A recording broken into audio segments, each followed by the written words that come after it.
بسم اللہ الرحمن الرحیم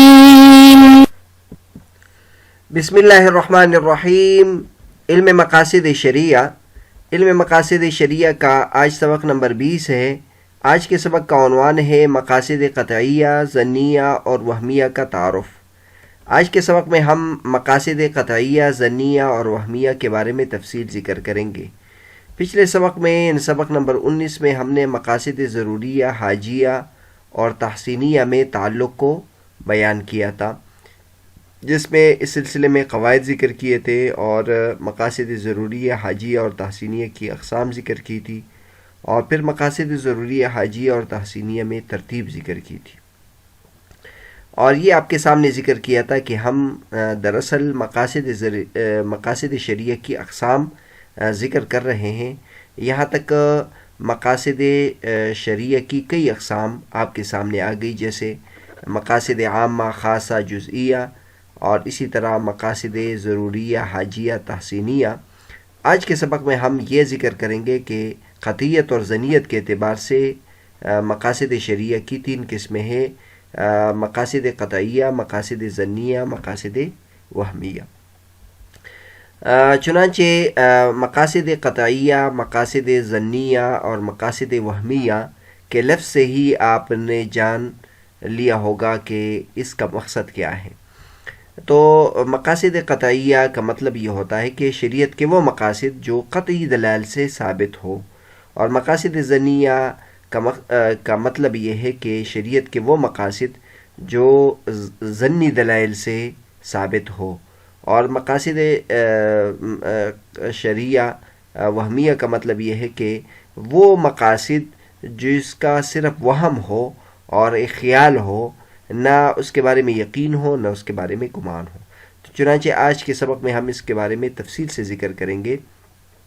تو سب سے پہلے مقاصد قطعیہ کی اگر ہم تعریف لے لیں تو مقاصد قطعیہ کی تعریف یہ ہے کہ وہ مقاصد قطعیہ جن کے ثبوت پر متواتر دلائل موجود ہو، یعنی متواتر دلائل سے اس کا وہ ثابت ہو رہے ہو، اور بہت زیادہ دلائل، بہت زیادہ نصوص۔ اور یہ آپ کو پتہ ہے کہ شریعت کے بعض مقاصد ایسے ہیں جو متواتر دلائل سے ثابت ہے اور اکثر نصوص میں اس کا ذکر موجود ہے۔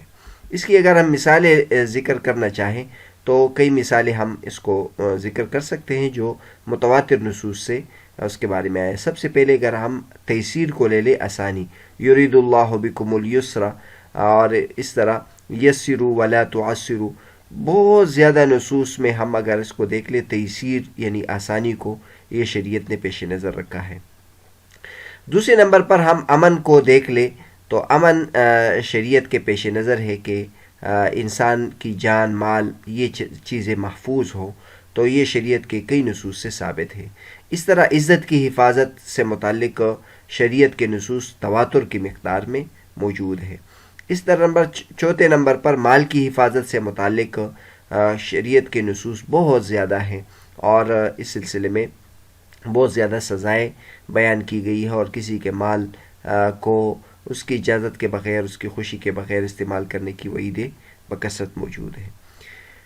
اسی طرح ہمارے پاس ایک اور مثال ہے انصاف، عدل و انصاف کے بارے میں اگر ہم دیکھ لیں تو شریعت کے نصوص تواتر کے اعتبار سے موجود ہے، اور اس کے جو خلاف ہے وہ ظلم ہے، اس کے بارے میں بھی بہت زیادہ نصوص وارد ہوئے ہیں۔ تو بہرحال مقاصد قطعیہ اس کو کہتے ہیں جس کے بارے میں نصوص اور ادلہ بہت زیادہ مقدار میں موجود ہو۔ مقاصد قطعیہ کس طرح ثابت ہوتے ہیں؟ تو مقاصد قطعیہ کے ثبوت یہ بھی اس سے خود آپ نے جان لیا ہوگا کہ مقاصد قطعیہ کس طریقے سے معلوم ہوتے ہیں۔ تو سب سے پہلے نص غیر محتمل التاویل کے ذریعے سے مسائل قطعیہ معلوم ہوتے ہیں۔ ہمارے پاس جو نصوص شرعیہ ہوتے ہیں جس کی وجہ سے احکامات ثابت ہوتے ہیں، تو بعض نصوص ایسے ہوتے ہیں جس میں صرف ایک بات کو بیان کیا جاتا ہے اور اس میں کسی دوسری بات کا احتمال نہیں ہوتا، یا جو بات ہم اس سے معلوم کرتے ہیں وہ بھی انتہائی وضاحت کے ساتھ اس سے معلوم ہوتی ہے، اس میں اس کا صرف احتمال نہیں ہوتا۔ تو اگر ایسا نص ہو جس میں جو بات بیان کی گئی ہے اس میں انتہائی وضاحت کے ساتھ معلوم ہو تو اس سے جو حکم اور جو مقصد معلوم ہوگا وہ بھی قطعی ہوگا۔ دوسرے نمبر پر بہت زیادہ ادلہ شریعہ کے استقراء سے، یعنی کسی ایک نص میں تو نہیں آیا ہے لیکن بہت زیادہ ادلہ میں ہم نے جب اس کا تتبع اور تلاش کیا تو اس سے معلوم ہوا کہ شریعت کے پیش نظر یہ مقصد ہے، تو اس سے بھی معلوم ہوتا ہے۔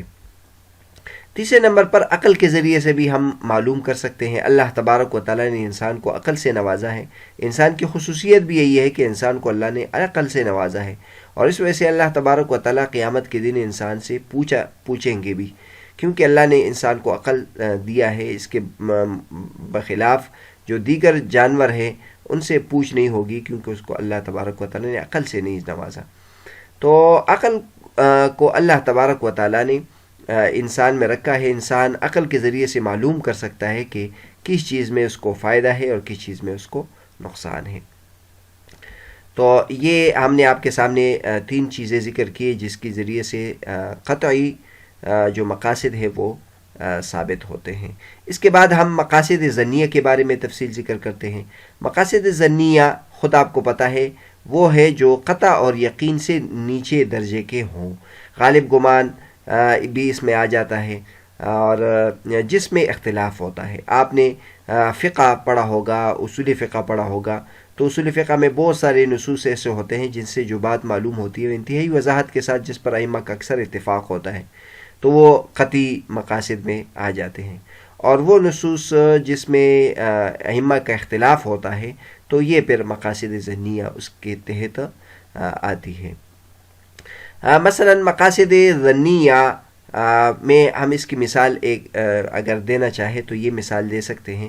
آپ نے سنا ہوگا، فقہ کی کتابوں میں دیکھا بھی ہوگا، پڑھا بھی ہوگا کہ شراب تو ویسے حرام ہے، یہ تو انتہائی واضح طور پر ثابت ہے اور یہ قطعی کی مثال ہوگی، لیکن شراب کا ایک قطرہ بھی حرام ہے۔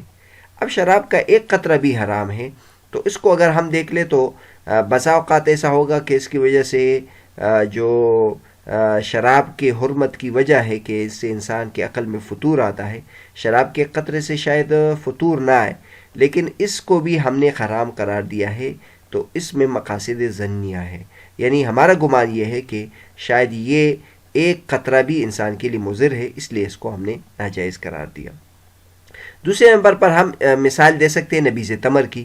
نبیذ تمر کہتے ہیں اس پانی کو جس میں رات میں کھجور ڈال دیے جائیں اور پھر صبح اس میں مٹھاس پیدا ہو، اور چونکہ اس میں کھجور جو ہے ڈالی ہوئی ہوتی ہے اور اس میں بہت زیادہ وقت گزرا ہوتا ہے، تو اگرچہ اس میں جوش نہیں آیا ہوتا اور اس میں نشہ نہیں آیا ہوتا، لیکن اگر اس کی بہت زیادہ مقدار پی لی جائے تو پھر اس سے نشہ آ سکتا ہے۔ تو نبیذ تمر اگرچہ وہ مسکر نہیں ہے، یعنی اس سے انسان میں نشہ آتا نہیں ہے، لیکن نبیذ تمر کو بھی ہم نے ناجائز قرار دیا ہے، اس لیے کہ اس سے نشہ آنے کا احتمال ہے۔ تو نبیذ تمر کو جو ہم نے ناجائز قرار دیا ہے تو اس کی بھی وجہ یہ ہے کہ اس میں جو مقصد ہے وہ مقصد ظنی ہے، ورنہ بعض مرتبہ انسان پی لیتا ہے، اس سے کوئی نشہ نہیں چڑھتا، تو یہ مقصد بھی مقصد ظنی ہے۔ تیسری مثال مفقود کی بیوی کو طلاق کا مسئلہ ہے۔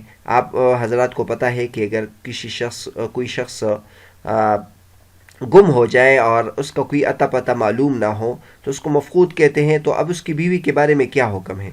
تو اس کی بیوی کے بارے میں یہ حکم ہے کہ اب جب ایک شخص ہے اس کا بالکل اتا پتہ نہیں چل رہا ہے، جتنے بھی دستیاب ذرائع ہیں اس کے بارے میں معلومات کے ہم نے معلوم کیا، اور پھر اس دوران یہ اتنا عرصہ ہے کہ اس دوران عموماً لوگ اپنے گھر میں اپنی بیوی کے سے رابطہ کر لیتا ہے، اور وہ رابطہ نہیں کر رہا ہے تو اس کا مطلب یہ ہے کہ وہ گم ہو گیا وہ مر گیا ہوگا، وہ ہلاک ہوا ہوگا اور وہ دنیا میں موجود نہیں ہوگا۔ تو اس لیے ہم اس کی بیوی کو طلاق دے دیتے ہیں تاکہ اس کی بیوی کو اس میں سہولت ہو، فائدہ ہو۔ تو اب اگر اس کو دیکھ لے، مفقود پر ہم نے اس کا حکم لگایا کہ وہ موجود نہیں ہے اور اس کی بیوی کو طلاق کا حکم دیا ہم نے، تو یہ مقصد ظنی ہے، یہ یقینی نہیں ہے، لیکن مقاصد ظنی کی وجہ سے ہم نے اس کو یہ حکم دیا۔ چوتھے نمبر پر یہ ایک مسئلہ ہے کہ ایک شخص ہے، وہ پکڑا گیا ہے، اس پر اس بات کی تہمت ہے کہ اس نے چوری کی ہے، تو اب اس کو مارنے کا حکم۔ اب جب تک کسی شخص پر چوری ثابت نہ ہو تو اس کو اب کیسے مار سکتے ہیں؟ لیکن جو شخص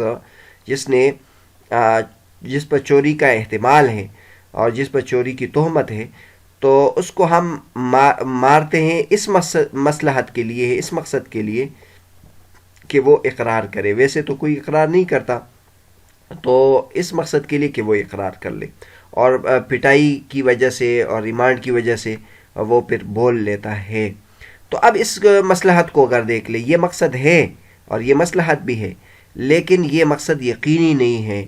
ہو سکتا ہے کہ وہ چوری نہیں ہو اور ہم اس کو بلا وجہ ماریں، اور ہو سکتا ہے کہ ہم اس کو مارے بھی پھر بھی وہ اقرار نہ کرے۔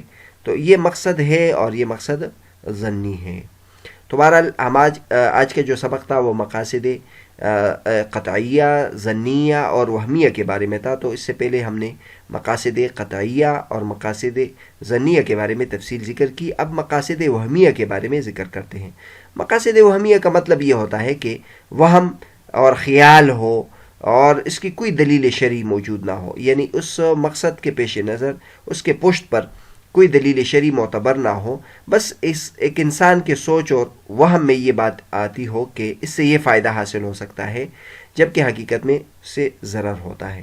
اس کو مثال کے ذریعے سے اگر ہم سمجھانے، جیسے جتنی بھی چیزیں شریعت نے حرام قرار دی ہے، تو اس میں کوئی نہ کوئی فائدہ اگر انسان تلاش کرے اور اس کی وجہ سے اس کو کہے کہ یار یہ تو اس میں تو فائدہ ہے، تو وہ فائدہ اگرچہ وہم میں اور خیال میں آتا ہے، لیکن وہ فائدہ حقیقت میں انسان کے لیے مفید نہیں ہے، کیونکہ اس میں انسان کا نقصان بہت زیادہ ہے۔ جیسے مثلا ہم شراب کی مثال لے لیں۔ شراب جو ہے یہ شریعت نے حرام قرار دیا ہے، کیونکہ اس سے انسان کے عقل پہ اثر پڑتا ہے۔ لیکن اگر کوئی شخص کہے کہ میں شراب پیتا ہوں لیکن میرا عقل اس سے متاثر نہیں ہوتا، اس طرح جواری اس کو کہتے ہیں کہ جس سے انسان کو، ایک شخص کو فائدہ ہو دوسرے کو نقصان ہو، لیکن اب ایک شخص کا فائدہ تو ہو رہا ہے، اگر کوئی شخص اس کو بنیاد بنا لے کہ اس کا فائدہ تو ہو رہا ہے۔ اس طرح سود میں بھی اگر وہ کہے کہ یار مجھے بھی فائدہ ہو رہا ہے، اس کو بھی فائدہ ہو رہا ہے، کسی کو نقصان نہیں ہو رہا ہے، تو اب اس کو کیوں ناجائز قرار دے رہے ہیں؟ اس طرح زنا ہے۔ اب زنا ہے تو اگر کوئی شخص کہے کہ میں تو زنا کرتا ہوں، اس میں یہ ہے کہ میں بھی راضی ہوں، وہ بھی راضی ہے، اس میں فائدہ یہ ہے کہ بس ہم اپنے شہوت کو پوری کر لیتے ہیں بغیر کسی کے نقصان کے، تو یہ وہ کہہ سکتا ہے، اس کے فوائد وہ بیان کر سکتا ہے۔ اس طرح رشوت کو کبھی جواز کوئی فراہم کر سکتا ہے یا اس کے لیے کوئی مقصد تلاش کر سکتا ہے، یا خنزیر کے گوشت میں بھی کوئی کہہ سکتا ہے کہ اس کا کوئی مجھے نقصان نہیں ہوتا ہے، اس کا فائدہ ہے۔ تو محرمات کے جو فوائد ہیں یہ خیالی ہوتے ہیں۔ شریعت کہتی ہے کہ جو قطعی نقصانات ہیں، جو یقینی طور پر نقصانات ہیں، آپ اس کے کو بنیاد بنائیں، جو خیالی بات ہے اس کو بنیاد نہیں بنایا جائے گا۔ تو بہرحال آج کے سبق میں ہم نے مقاصد قطعیہ، ظنیہ اور وہمیہ کے بارے میں تفصیل ذکر کی۔ یہ آپ کے سامنے ایک نقشہ بنایا ہے جس میں مقاصد قطعیہ، مقاصد ظنیہ اور مقاصد وہمیہ کی مثالیں آپ کے سامنے ذکر کی ہے۔ تو مقاصد وہمیہ کی مثال دی ہے کہ مصلحت، ربا میں بھی بہت زیادہ مصلحت ہے، مثلا کوئی سود میں بھی فائدہ تلاش کرے، اس طرح زنا میں بھی کوئی فائدہ تلاش کرے، شراب میں کوئی فائدہ تلاش کرے، مثلا جواری میں اور جوئے میں کوئی فائدہ تلاش کرے، اور اس میں بعض یقینی طور پر یعنی اس میں فائدہ بھی ہے۔ شراب کے بارے میں خود قرآن نے کہا ہے کہ اس میں فائدہ بھی ہے، لیکن اس کا جو نقصان ہے وہ بہت زیادہ ہے۔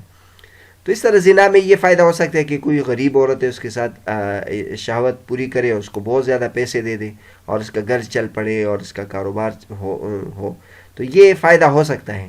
لیکن شریعت کہتی ہے کہ اس کے مقابلے میں جو نقصان ہے وہ بہت زیادہ ہے، مثلا اس سے نسل متاثر ہوگا، اور اسی طرح حرام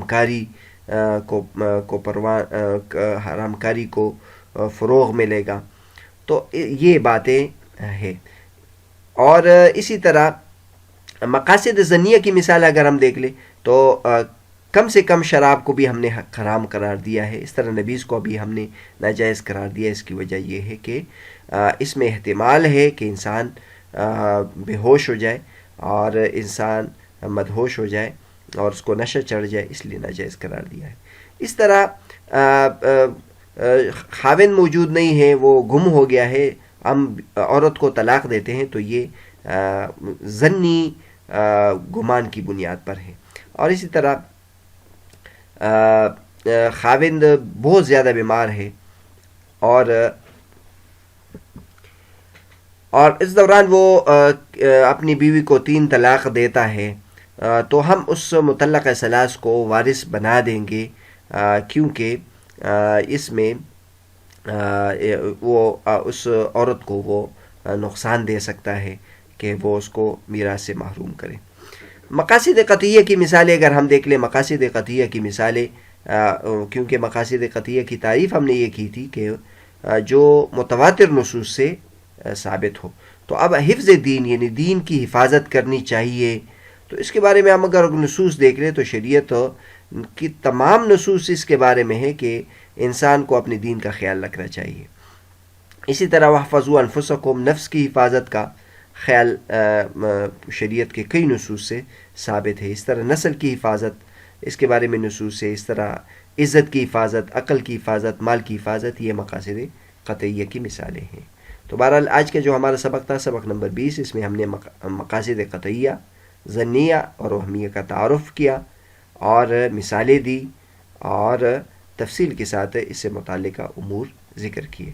اگلے سبق میں ہم مقاصد شرعیہ کا ادلہ شریعت کے ساتھ تعلق کیا ہیں، اس پر گفتگو کریں گے انشاءاللہ تعالی.